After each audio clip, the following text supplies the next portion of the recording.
मेरे बच्चे, आज तक तुम्हारी माँ ने तुम्हें बहुत कुछ सिखाया है। तुम में विभिन्न गुणों को जागृत करने का प्रयास किया है। पर आज तुम्हारी माँ तुम्हें सिखाना चाहती है कि तुम कभी किसी को दुख देना मत सीखना। तुम अगर किसी का भला ना कर पाओ, किसी की मदद ना कर पाओ, उनके लिए कुछ अच्छा ना कर पाओ तो कोई बात नहीं, पर कभी किसी का बुरा मत करना। किसी भी तरह से उनके मन को दुख मत पहुंचाना।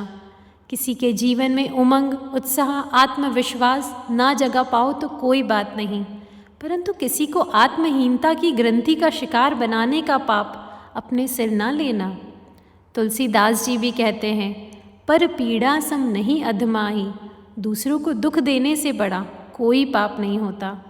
मेरे बच्चे, जीवन में धोखा खाना जितना बुरा नहीं है, उससे कई अधिक बुरा है किसी को धोखा देना, क्योंकि उस समय शायद नासमझी में या अपनी मस्ती में हम किसी सच्चे इंसान को गहरा घाव दे दें जो शायद पहले से ही बहुत दुखी हो। जैसे अगर कंधा स्वस्थ हो तो भारी हाथ पीछे से रखो तो फर्क नहीं पड़ता, पर जब उस कंधे पर चोट हो तो हल्का सा स्पर्श भी दुखता है। अक्सर किसी दुखी व्यक्ति के हृदय में छोटी बात भी बहुत बड़ी पीड़ा दे जाती है, इसलिए हमें जीवन में सावधान रहना चाहिए। मेरे बच्चे, एक सच्चा इंसान वही होता है जो दूसरों की भावनाओं की भी इज्जत करे, उनके सम्मान की रक्षा करे। हम किसी के साथ भी कुछ करने से पहले सोचें कि अगर कोई हमारे साथ यही करेगा तो हमें कैसा महसूस होगा। मेरे बच्चे, जीवन में भूल होना स्वाभाविक है, लेकिन जब हम अपनी गलती को स्वीकारते हैं, भगवान के सामने माफ़ी मांगते हैं, ईमानदारी से भगवान से शक्ति मांगते हैं कि हम अपनी गलती को कभी नहीं दोहराएंगे, तो हम अंदर से मजबूत बनते हैं। हमारी आत्मा और परमात्मा हमेशा हमारे साथ रहते हैं। बल्कि इसके विपरीत, जब हम कुछ गलत करके भी उसे नहीं स्वीकारते, बल्कि सारी ऊर्जा दूसरों को गलत ठहराने में लगा देते हैं, तो हो सकता है उस समय सबके सामने तो हम जीत जाएं, पर हम खुद से हार जाते हैं। ऐसे में हमारी आत्मा हमें कभी माफ़ नहीं करती।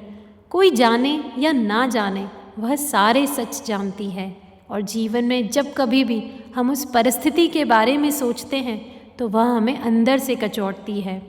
मेरे बच्चे, तुम्हारी माँ तुम्हें सिखाना चाहती है कि जब कोई तुम्हें दुख दे तो बजाय इसके कि तुम भी उसे दुख दो या चोट पहुँचाओ या कोई प्रतिक्रिया दो, इससे अच्छा है तुम भीड़ से अलग हट जाना, उन सबसे ऊपर उठ जाना। क्योंकि जीवन में अगर हम माफ़ करने की या भूलने की आदत नहीं डालेंगे तो एक दिन यह जीवन घृणा, नफ़रत, द्वेष, कड़वाहट की भावना और शिकायतों से भर जाएगा, और हम अपने आने वाले जीवन के पलों को अभिमान और बदले का ही पाठ पढ़ाते जाएंगे। इसलिए मेरे बच्चे, तुम एक सहनशील और दयालु व्यक्ति बनना। जीवन के कई पल हमें शिक्षा देने आते हैं।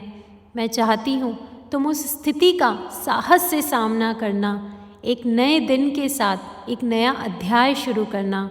जीवन एक संघर्ष है। सब कुछ हमेशा सही या हमारे अनुकूल ही हो यह आवश्यक नहीं, पर तुम्हारी परिस्थिति का लाभ कोई अन्य ले ले, इसके लिए खुद को मजबूत बनाना।